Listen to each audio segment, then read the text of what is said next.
إن الحمد لله نحمده ونستعينه ونستغفره ونعوذ بالله من شرور أنفسنا ومن سيئات أعمالنا.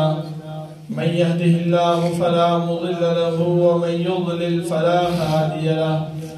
وأشهد أن لا إله إلا الله وحده لا شريك له، وأشهد أن محمدا عبده ورسوله. يا أيها الذين آمنوا اتقوا الله حق تقاته ولا تموتن إلا وأنتم مسلمون. يا أيها الناس اتقوا ربكم الذي خلقكم من نفس واحدة وخلق منها زوجها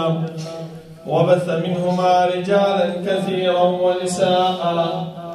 واتقوا الله الذي تساءلون به والأرحام إن الله كان عليكم رقيبا. يا أيها الذين آمنوا اتقوا الله وقولوا قولا سديدا يصلح لكم أعمالكم ويغفر لكم ذنوبكم، ومن يطع الله ورسوله فقد فاز فوزا عظيما. أما بعد، فإن خير الحديث كتاب الله،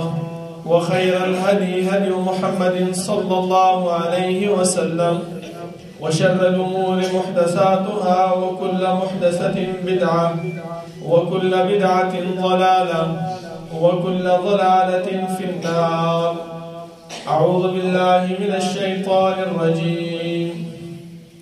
وسارعوا إلى مغفرة من ربكم وجنة عرضها السماوات والأرض أعدت للمتقين. الله رب العالمين حمد و ثناء او جناب محمد رسول الله صلى الله عليه وسلم باندې درود و سلام نه بعد، زما محترم و معزز دا الله رب العالمین احسان او دا الله رب العالمین فضل دے چې رب کائنات مون داسې یو مجلس کې راجمع کړي او چې په هغه کې د دین خبره کیږي. ځکه الله رب العالمین فرمایي: قل بفضل الله وبرحمته فبذلك فليفرحوا. دا الله رب العالمین فضل او دا الله رب العالمین احسان دے، په دې باندې انسان ته خوشحالي پکار ده. او حدیث کې رسول الله صلی الله علیه وسلم فرمایي چې یو داسې مجتمع، یو داسې اجتماع، یو داسې خلق راغونډېدل چې په هغه کې د الله رب العالمین ذکر او د الله رب العالمین یاداش او زموږ د جناب رسول الله صلی الله علیه وسلم د دین صحیح څه بیانېږي. الله رب العالمین د هغې ملائک په هغې باندې رحمت او سکینت نازلوي. موږ الحمدلله بختور مجلس یو په دې خبره باندې چې رب کائنات په موږ باندې د ملائکو په ذریعه باندې سکینت او رحمت نازلوي. په دې باندې خوشحالي او احسان پکار دی.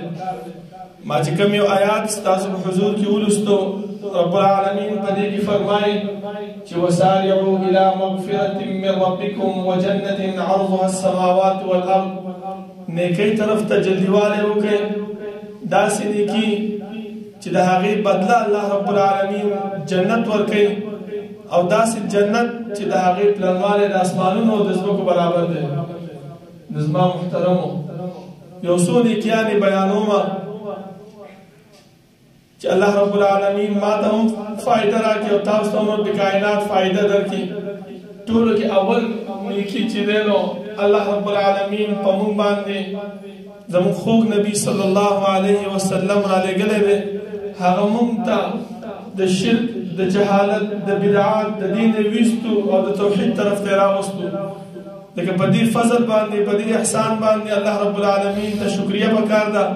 د الله رب العالمین طرف ته خوشحالي پکار ده. او دغه خوشحالي او دغه احسان شکریه څنګه ادا کیږي؟ رسول الله صلی الله علیه وسلم په ډېر مانځه باندې ولاړو، صحابو تپوس وکړو چې الله رسوله صلی الله علیه وسلم چې تا ته خو الله رب العالمین مخکینی رسولي ټول ګناهونه معاف کړي دي، بیا ولې ته دومره ځان ستړی کې دا پنډۍ مبارکې د دې د ودرېدونه وپړسېدلې؟ رسول الله صلی الله علیه وسلم جواب واورېد. زما محترمو دا یې ونه ویلې چې زه خو رسېدلی یم، زه خو چې دی نو اوچت هستي یم، زه خو ډېر داسې سړی یم چې الله ما باندې دا احسان کړی لیکن الله پیغمبر صلی الله علیه وسلم څه وفرمایل هغه دا اوس یې وفرمایل چې افلا اکون عبدا شکورا آیا زه د الله رب العالمین شکرګزار بنده نشم نو مطلب د دې خبرې دا دی زما محترمو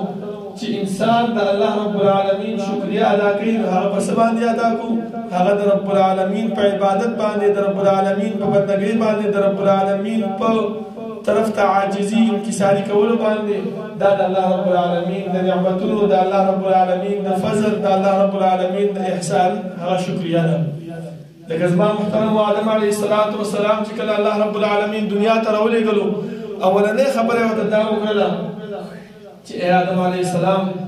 دنیا ته خو روان یې خو دنیا ځای د فایدې حاصلولو دی او یو لږ شان وخت دپاره به ته د دنیا کې پاتې کېږي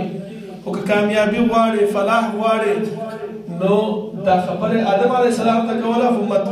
مراد ترې څوک اولاد د آدم علیه السلام چې زما له طرف نه به تاسو ته یو استازی یو رهنما یو قائد راځي تاسو به د هغه رهنما او د قائد خبره منئ نو هله به کامیاب یې اوس راځو زما محترمو دې خبرې طرف ته چې موږ ته زموږ د قائد زموږ د رهنما څه بیان کړي دي ټولو کې اولنۍ ما تاسو ته وویلې چې د الله رب العالمین شکریه موږ ادا کوو هغه څنګه وي چې د الله رب العالمین بندګي وکړو د الله عبادت وکړو اوس زموږ عبادت زموږ بندګي هغه د پیغمبر صلی الله علیه وسلم په طریقه باندې نه ده نو موږ به څنګه د الله رب العالمین بندګي وکړو موږ به څنګه د الله رب العالمین طرف ته کامیابي حاصله کړو نو دا کامیابي چې حاصلو دغه الله رب العالمین بندګي چې کوو نو اول به راځو د دې پیغمبر صلی الله علیه وسلم احکامات هغه په خپل زندګۍ کې راولو لکه د مانځه حکمونه تاسو ته معلوم دي ټولو ته خو لږ کوتاهي زموږ نه پکې کېږي لږ سستیا زموږ نه پکې کېږي بعضې اعمال داسې دي چې هغه موږ ته نه علماو بیان کړي دي نه مفتیانو بیان کړي دي نه په درس او تدریس کې بیان شوي دي موږ خو صرف مونځ کوو نو په کومه طریقه وایي مور او پلار راته ښودلي دي بس په هغه باندې روان یو او که څوک ورته سمه طریقه وښایي چې دا دا کار دی غلط دی د رسول الله صلی الله علیه وسلم طریقه دا ده ورته موږ جواب کوو څه کوو دته وګوره وایي دا زموږ مور او پلار زموږ نیکونه دوی چې په داسې طریقه باندې تېر شوي ولې هغو ته پته نه وه ولې هغو خبر نه و دا زما محترمو خبر و خو کولی نه یا نه و خبر او تاسو ته یا موږ ته غلط ښودلې ده یا موږ ته هغه شان ښودلې دی چې هغه څنګه د هغو په علم کې وو نو پکار دا دی چې موږ نور هم تلاش وکړو نور هم تفتیش وکړو او دغه مراکز د دین دغه تبلیغي مرکز چې کوم قایم کړی شوی دی دغه کې انسان توجه وکړي دې ته هر هفته حاضر شي نو په دې اعمالو باندې به خبر شو او په دې اعمالو باندې به عمل وکړو زموږ په دنیا هم کامیاب او آخرت به هم زموږ کامیاب وي لکه ګورئ زما محترمو رسول الله صلی الله علیه وسلم فرمایي چې کله انسان سحر وختي راپاڅېږي نو هغه د لوښي کې لاس نه اچوي بلکې لوښي نه د اوبه راوالي او لاس نه پرې وینځي نو چې یو ځل وینځي انسان په یو ځل باندې لاس صفا کېږي که نه خو پیغمبر صلی الله علیه وسلم څه فرمایي چې 3 ځلې وینځي دغه 3 ځل وینځل دا په خپل زړه کې دا خبره راوله چې ما ته پیغمبر په دې باندې حکم کړی دی انشاءالله الله به راله اجر او ثواب راکوي بیا د هغې نه بعد زما محترمو اودس کوو د اودس طریقه موږ پکې ډېر قسمه بدعات د ځان نه جوړ کړی شوي طریقې راویستې دي ولې وایي دا د موږ ته ښودلې شوي د مور او پلار د طرف نه چې مور راله داسې ښودلې دي پلار راله داسې ښودلې دي او که چېرته کوم ملا راشي او موږ ته بیان وکړي نو هغه خبره موږ نه منو ولې دا مشران هسې لګیا اوس مشرانو موږ ته خبره کړې ده دا پرونی هلک دی اوس پیدا شوی دی لږ شان دی 2-3 ګرانه سبق یې څه وویلې چې موږ ته دین راته بدلوي نو دا زما محترمو کوم حکم کومه طریقه چې موږ ته پیغمبر صلی الله علیه وسلم بیانه کړې ده هغې باندې عمل پکار دی لکه تاسو وګورئ زموږ والد محترم الله رب العالمین دې وله ژوند ورکړي او الله رب العالمین دې روغ صحت ورکړي یو ځای کې خطبه کوله د خطبې نه بعد چا ترې تپوس وکړو مخکې تاسو کتلی چې د حرمت رسول په باره کې ډېر احتجاجونه هم شوي وو ډېر حالات خراب وو د ملک هغه ورځو کې چا ترې تپوس وکړو چې حرمت رسول صلی الله علیه وسلم په باره کې ته څه ویل هغه ورته وویل چې ګوره حرمت رسول دا په دوه قسمه باندې دی. یو حرمت هغه دی مذهبي دی او یو سیاسي دی. مذهبي هغه دی چې هغه موږ خپله په اعمالو پیغمبر صلی الله علیه وسلم وایي چې موږ طریقه داسې ده موږ پکې وایو چې نه داسې ده داسې ده دا به داسې کوي دا به هغسې کوي د ځان نه پکې شرایط جوړ کړي د ځان نه پکې اصول جوړ کړي د ځان نه پکې طریقې جوړې کړي دي. پیغمبر صلی الله علیه وسلم موږ ته فرمایي چې پنسي اوچتې کړه موږ کښته کړي دي ولې دا خو داسې ښکاري لکه خټې چې کې سړی دغه کوي نور داسې بانې پکې جوړې کړو. پیغمبر صلی الله علیه وسلم چې دا طریقه مه کوئ داسې وکړئ داسې مه کوئ داسې وکړئ. موږ په هغې کې خبرې کوو موږ په هغې کې تعویلات راوباسو دغه حرمت خو خپله موږ لګیا یو کوو نو که بهر ملکي او غیر ملکي وکړي نو څه چلو شو. پکار ده چې اول موږ خپل ځان صحیح کړو خپل ځان د پیغمبر په لار باندې روان کړو نو بیا به غیر ملکي ته دغه نه پېښېږي جرأت نه پېښېږي چې هغه زما راځي او زما په پیغمبر پسې حرمت کوي. او دویم سیاسي حرمت دی هغه سره زما تعلق نشته زه مذهبي سړی یم سیاست سره زما تعلق نشته. زما محترمو امام ابن تیمیه رحمه الله هغه هم فرمایي چې کله انسان قبر کې کېښودلی شي الله رب العالمین ملایکه راولېږي درې تپوسونه ترې وکړي او بیا چې د قیامت په ورځ باندې څنګه چې د قبر نه پاسولی شي حدیث کې راځي لن تزول قدم عبد حتى يسأل عن 4 د هغې څلورو او د درې اوو تپوسونو نه علاوه وایي الله رب العالمین به د دې انسانانو ټولو نه به 2 تپوسه ضرور کوي. هغه کوم یو دی ماذا کنتم تعبدون تاسو په دنیا کې د چا عبادت کولو پیر بابا عبادت کولو د قبرونو عبادت هم کولو او که دمګرو پسې بدلئ تعویذګرو پسې بدلئ نجومیانو پسې بدلئ پاړوګرانو پسې بدلئ چا طرف ته وراتلئ دا تپوس به الله رب العالمین و د هر انسان نه به کوي ځکه چې دا انسانیت چې الله رب العالمین پیدا کړی دی د انسان تخلیق چې الله رب العالمین کړی دی ولې چې الله رب العالمین آدم علیه السلام جنت ته لېږلو نو جنت کې هغه ونه چې پیدا کوله او آدم علیه السلام ته فرمایي چې دې نه به خوراک نه کې نو که چېرته آدم علیه السلام یې هلته پاتې کولو نه دا ونه به یې نه پیدا کوله بس جنت کې به موږ پراته وو. خو دا د الله رب العالمین حکمت دی د الله رب العالمین حکم و د هغې امر و چې دغه شان دنیا به پیدا کېږي انسانان به راځي زما بندګي به کوي زما عبادت به کوي جنت به وي جهنم به وي قبر به وي پاڅېدل به وي برزخ به وي دا ټول هر څه الله رب العالمین د مخکې نه دغه کړي ولې الله فرمایي چې وإذ قال ربك للملائکة إني جاعل في الأرض خلیفة زه په ځمکه کې خپل خلیفه ګرځوم. ملائکه ورته څه وویلې أتجعل فيها من يفسد فيها ويسفك الدماء ورما الله رب العالمین ملائکه ته دا خبره ښوده چې انسانانو کار څه شی دی په دنیا کې فساد خورول وینه تویول بدامني پیدا کول دا انسانانو کار دی خو چې کوم انسان د دې خبرو نه ځان بچ کوي نو هغه څه شی دی کامیاب دی هغه به الله رب العالمین مخې ته به سرخرو ورځي ځکه الله فرمایي چې وکلهم آتیه یوم القیامة فردا هر انسان به الله رب العالمین مخې ته به ځان له ورځي. حدیث کې رسول الله صلی الله علیه وسلم فرمایي چې دا انسانان الله رب العالمین مخې ته چې ورشي لیس بینه وبین الله ترجمان دا الله او د ده په منځ کې به هېڅ قسم کوم ترجمان نه وي چې یاره د الله د انسان په ژبه نه پوهېږي یا انسان د هغه په ژبه نه پوهېږي نه بلکې الله رب العالمین به ډایرکټ د انسان سره خبره کوي او که الله رب العالمین کوم انسان ته وایي چې انسانه دا عمل دې کړی او ولې دې کړی زما محترمو د ولې جواب به بیا موږ سره یو قیامت په ورځ باندې هېڅکله به موږ سره نه یو که چېرته موږ د پیغمبر په لار باندې تللي یو د هغې خبره منلې وي هر عمل چې کوو زما محترمو دا ذهن کې وساتو چې یاره په ده دا عمل کوم په دې باندې ما ته رسول الله صلی الله علیه وسلم امر کړی استاد زه به مطمئن وي سبا که الله تپوس کوي نو ته به وایې چې الله تا پیغمبر رالیږلی او تا ولې قرآن ورکړی و هغه موږ ته بیان کړی دی دا مسله داسې ده دا مسله داسې ده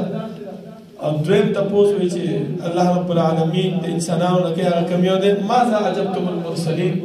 ما چې تا ته کوم قائد او رهنما درلېږلی او د هغې څونه خبره تا منلې وه بیا به الله نه څه جواب ورکړو زما محترم دا به وایو چې الله پیغمبر خو موږ ته ویلي چې سهار راپاڅئ لوښي کې 3 ځل د هغې نه لاس وینځئ مونږ چې مړه درې ځل باندې څه کوو پس یو ځل باندې پاکېږي خبره ختمه شوه. رسول الله صلی الله علیه وسلم موږ ته ویلي چې لمونځ کوئ او اودس کوئ یو ځل لازم ومینځلی شئ دوه مینځلی شئ درې مینځلی شئ خو موږ څه کوو مړه بس یو ځل به وینځو که د دوه درې ته څه ضرورت دی. همدغه شان دي لمونځ زما محترمو بس زر زر لمونځ وکړه نو څه ځان دعاګانې غواړي او څه دغه کې همدغه شان دي د لمانځه نه بعد چې کوم الله رب العالمین رسول الله صلی الله علیه وسلم موږ ته اذکار ښودلي دعاګانې ښودلي هغه موږ نه وایو او سمدستي سنتو ته پاڅېږو د هغه اجر او د ثواب نه موږ محرومېږو. پیغمبر موږ ته یو رنګې حکم کوي موږ هغه کار د هغې په الټ باندې کوو. څه وایو ما د دې اذکارو څه فایده ده هېڅ نشته دی. سنت ضروري دی سنت باندې دا کېږي دا ټیک ده سنت باندې د فرایضو پورووالی راځي خو لیکن دغه اذکار چې موږ ته پیغمبر ښودلي دا هم ضروري دي ځکه رسول الله صلی الله علیه وسلم فرمایي چې کوم انسان 33 کړي سبحان الله 33 کړي الحمدلله 33 کړي الله اکبر او یو ځل لا اله الا الله وحده لا شریک له له الملك وله الحمد وهو على كل شيء قدير دغه دعا وایي رب العالمین د هغې ګناهونه معاف کوي وان کان مثل زبد البحر اگر که د سمندر د زګ برابر ولې نه وي نو دومره ګناهونه الله رب العالمین د دې انسان معاف کوي. همدغه شان دي د دې اذکارو کې آیات کرسي دا وایي چې کوم انسان آیات کرسي وایي وایي الله رب العالمین ډایرکټ جنت ته داخلي خو د دې جنت ته داخلېدو او د دې انسان په منځ کې صرف د مرګ حایل دی چې کله دا انسان مړ کېږي الله یې جنت ته داخلي خو چې کله مونږ سلام وکړو یو سلام مونږ ګرځو امام ګرځي یو سلام وکړو مونږ ګرځو یو سمدستي سنتو ته پاڅېږو نو د هغې مثل زبد البحر ګناهونو د معاف کېدو د اجر او د ثواب نه هم محرومه شو او د دې آیات کرسي د ویلو نه هم څه شو محرومه شو. محترم همدغه شانتې دغه اذکارو کې مونږ چې سلام وګرځو نو مونږ ته مریان څه وایي چې لا اله الا الله محمد رسول الله بسم الله الرحمن الرحیم څومره ښه الفاظ دي څومره ښه کلمات دي خو ولې مونږ ته پیغمبر په دې باندې حکم نه دی کړی که چېرته مونږ دا وایو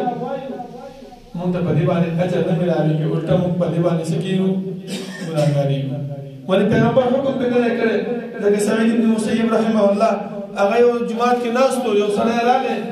او جومات کې تحیة المسجد نه بعد منځونه یې کول دا نفلونه دي او ښکته کېږي او پورته کېږي هغه ورته وویلې چې په دې مونږ باندې الله تعالی عذاب درکوي هغه وایي تاسې غلط کار خو نه کوم د الله عبادت کوم د الله بندګي کوم څنګه مال الله رب العالمین په دې باندې به عذاب راکوي هغه په دې مونځ نه درکوي خو دا خلاف سنت کار کوي په دې باندې تعالی الله درکوي عذاب درکوي ولې پیغمبر په دې باندې حکم نه لګي پیغمبر چې مانځه نه راشي د جومات ته راشي نو تحیة المسجد وکړه 2 رکعاته صرف هغه وخت ښودلی دی د جمعې مانځه ده د ورځې چې کوم دی نو د منور راختو نه واله تر د امام د منبر د ختو پورې چې کوم انسان جومات ته راننوځي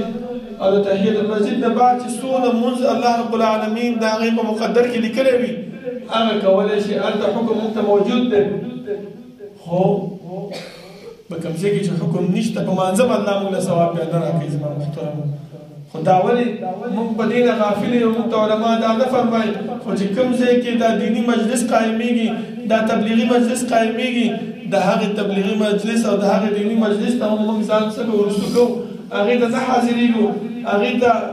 حضور نه کوو د دې علم نه ځان نه خبرو د دین نه ځان نه خبرو نو څنګه موږ هغه جنت چې الله رب العالمین فرمایي چې وسارعوا الى مغفرة من ربکم جلدیوالی وکړئ د هغه مغفرت چې د الله رب العالمین د طرفه درکولی کېږي نو د هغې مغفرت به موږ څنګه حاصل کړو زما محترمو موږ به څنګه هغه طرف ته ولاړ شو هېڅکله نه شو تللی کامیابي بیا زموږ مقدر نه ګرځېږي کامیابي بیا زموږ طرف ته نه راځي نو پکار دا دی زما محترمو چې موږ د یو خبرې طرف ته د پیغمبر یو حکم طرف ته سوچ وکړو ځکه د لمونځ کې اوس خشوع ده الله رب العالمین فرمایي چې قد افلح المؤمنون کامیاب دي مؤمنان مونږ ځان ته وایو که نه وایو هر انسان ته وایي چې زه مؤمن یم زه د الله بنده یم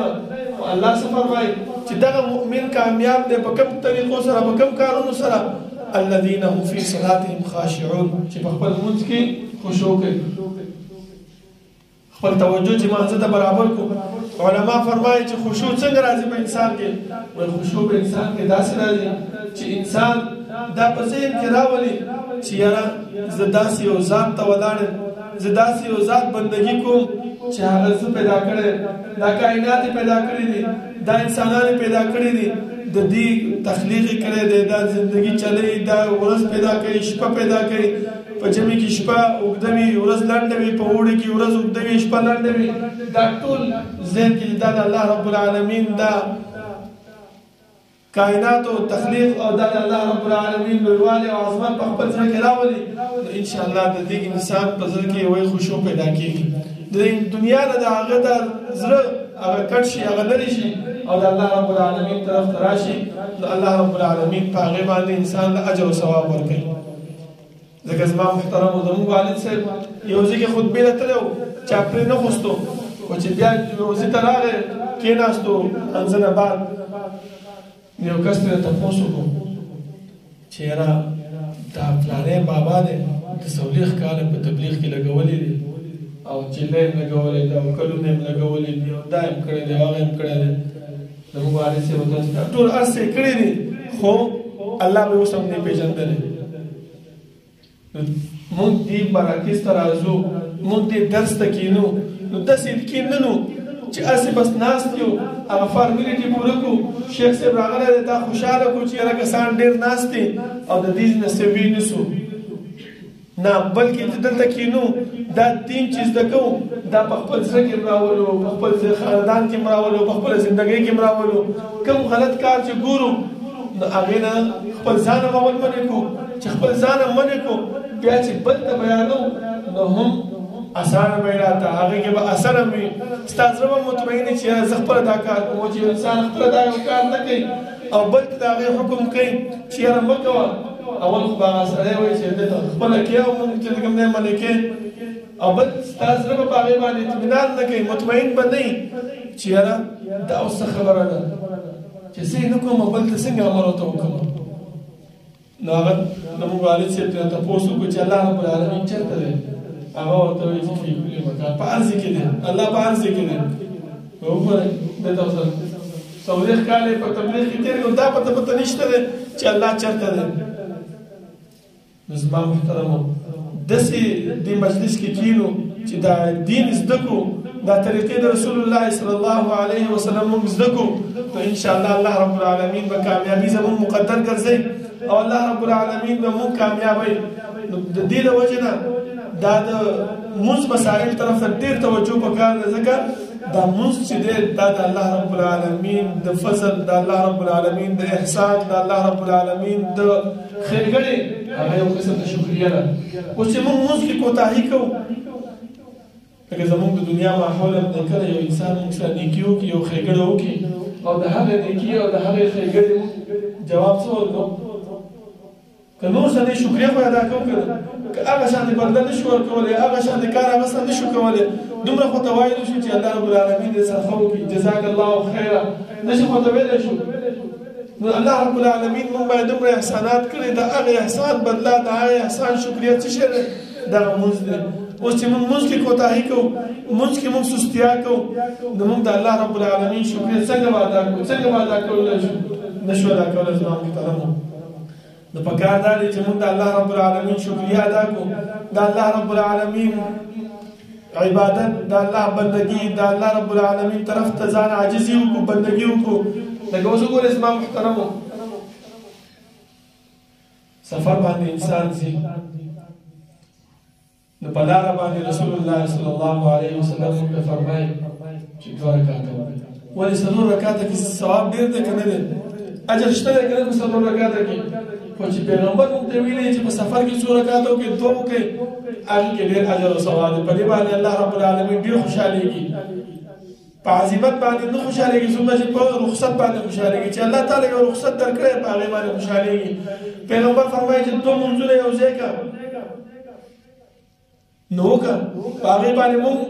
څه وایو نه دا صرف په حج کې پکار دی دا صرف هلته حرمینو کې پکار دلته نشته دی پرون زه تللی وم یونیورسټۍ کې زه سبق ویم په لاره باندې زه چې واپس رالم ماته یو کس وایي چې مولانا صاحب ما ویره دلته چې دا خلک 2 رکعات منځونه یو ځای کوي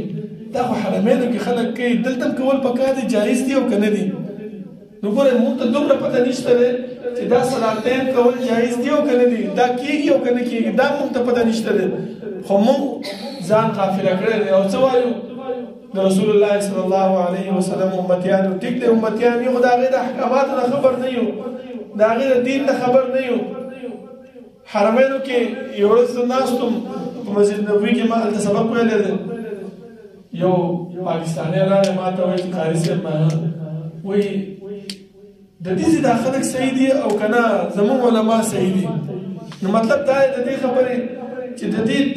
دین بدل دی او زموږ علما چې موږ ته بیانوي هغه دین څه شی دی هغه بدل دی ولې دا تپوس یې وکړو دا تپوس د دې وجې نه وکړو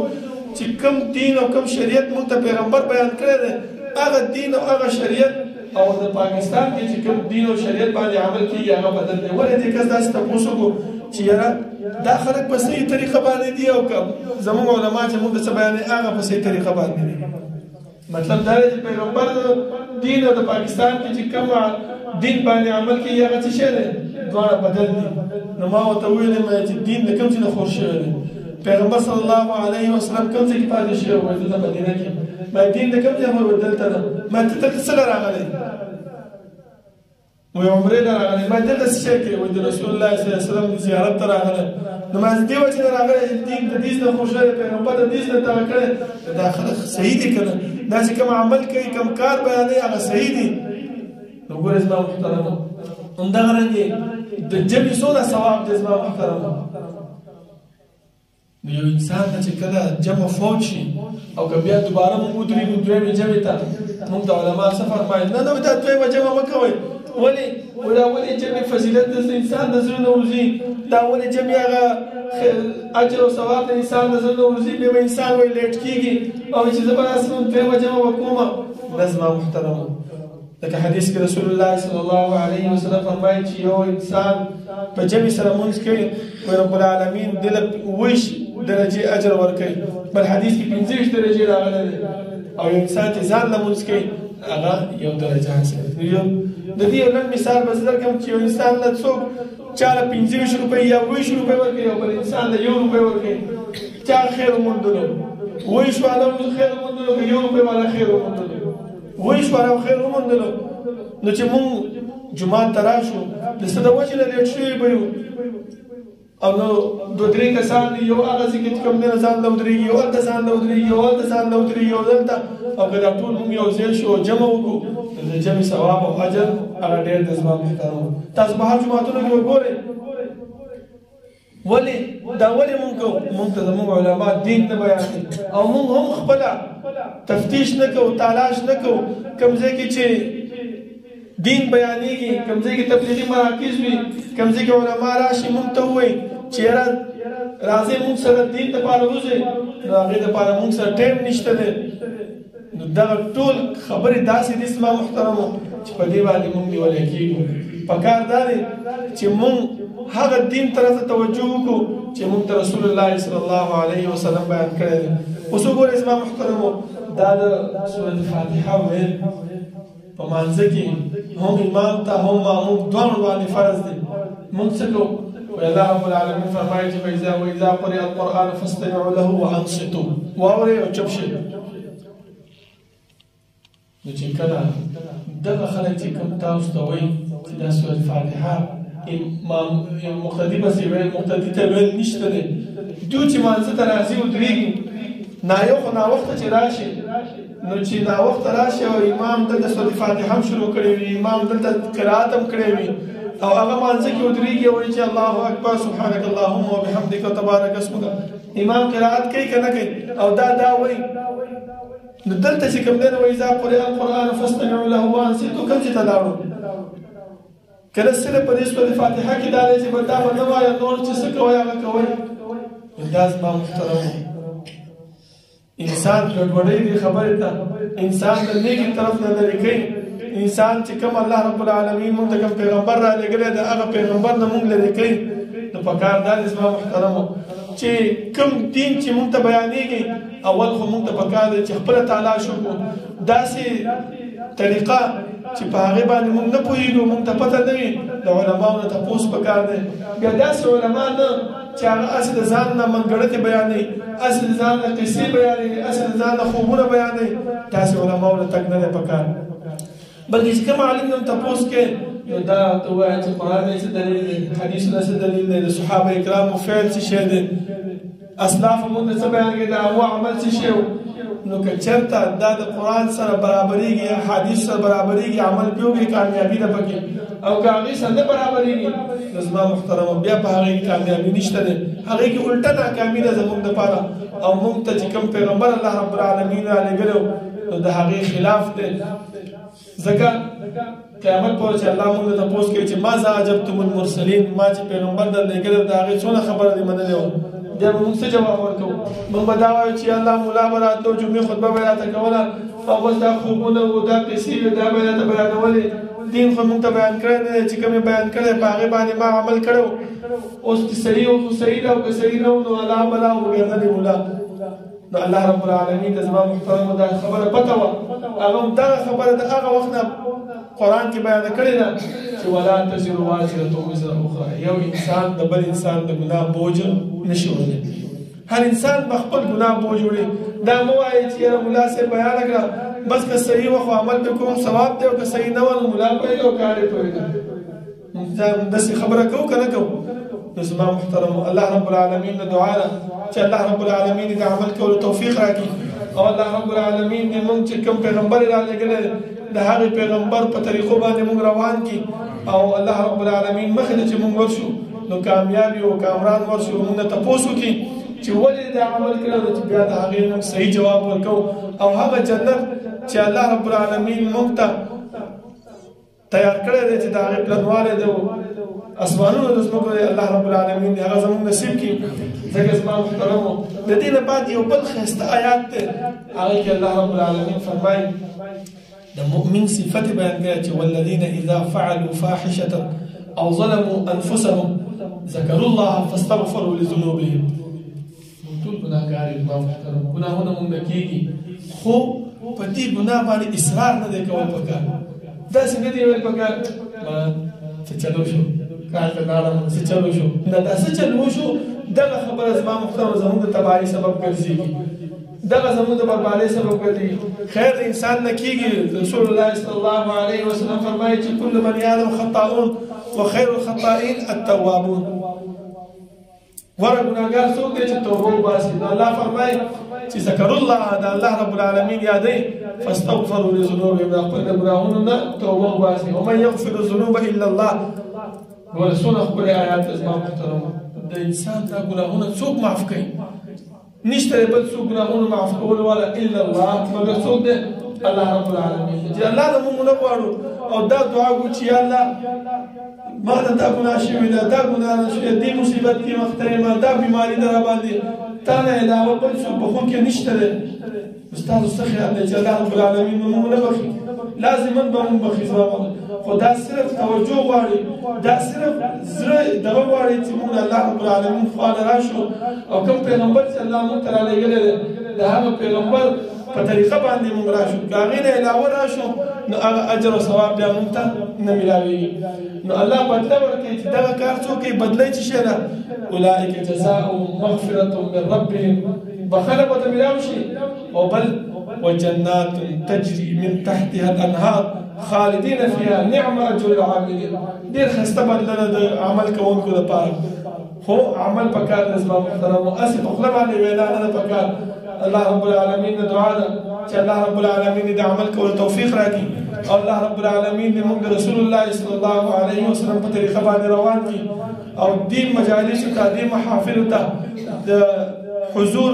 الله رب العالمین دې موږ باندې وګرځوي چې موږ دې مجالسو ته دې محافلو ته حاضري کوو چې دا دین موږ زده کړو او زموږ ایمانونه په هغې باندې زیات شي. اقول قولي هذا واستغفر الله لي ولكم ولسائر المسلمين. سبحان ربك رب العزة عما يصفون وسلام على المرسلين والحمد لله رب العالمين.